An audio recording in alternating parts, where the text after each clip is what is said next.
آپ کو بتائیں کہ نیتن یاہو اور اسرائیلی خفیہ ایجنسی موساد کے سربراہ کے درمیان اختلافات بڑھ گئے۔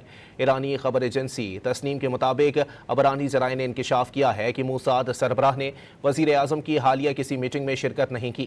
تنازع ایران کی عسکری صلاحیتوں کی غلط معلومات دینے کے الزام سے شروع ہوا۔ نیتن یاہو نے موساد ڈائریکٹر ڈیوڈ برنیا پر ایران میں رجیم چینج کے جھوٹے وعدے کا الزام لگایا۔ رپورٹ میں کہا گیا ہے کہ نیتن یاہو ایران میں فوری طور پر حکومت کی تبدیلی کا وعدہ وفا نہ ہونے پر شدید فرسٹریشن میں مبتلا ہیں۔ عبرانی ذرائع کے مطابق موساد کا موقف ہے کہ اس نے وزیر اعظم کو درست معلومات دی تھیں۔ نیتن یاہو نے ذاتی مہم جوئی کی بنیاد پر غیر متوقع جنگ شروع کر دی۔ ناکامی کی ممکنہ ذمہ داری موساد پر نہیں، نیتن یاہو پر عائد ہوتی ہے۔ رپورٹ کے مطابق وزیر اعظم آفس اور موساد نے ایک دوسرے پر جاسوسی کے الزامات بھی لگائے۔ آپ کو بتائیں کہ نیتن یاہو اور اسرائیلی خفیہ ایجنسی موساد کے سربراہ کے درمیان اختلافات بڑھ گئے۔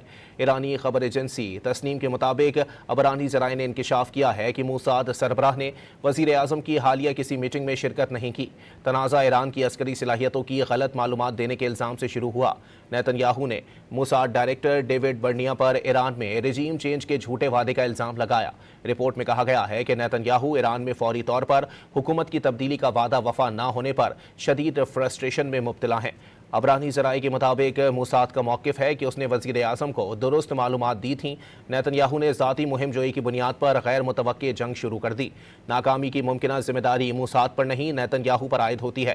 رپورٹ کے مطابق وزیر اعظم آفس اور موساد نے ایک دوسرے پر جاسوسی کے الزامات بھی لگائے۔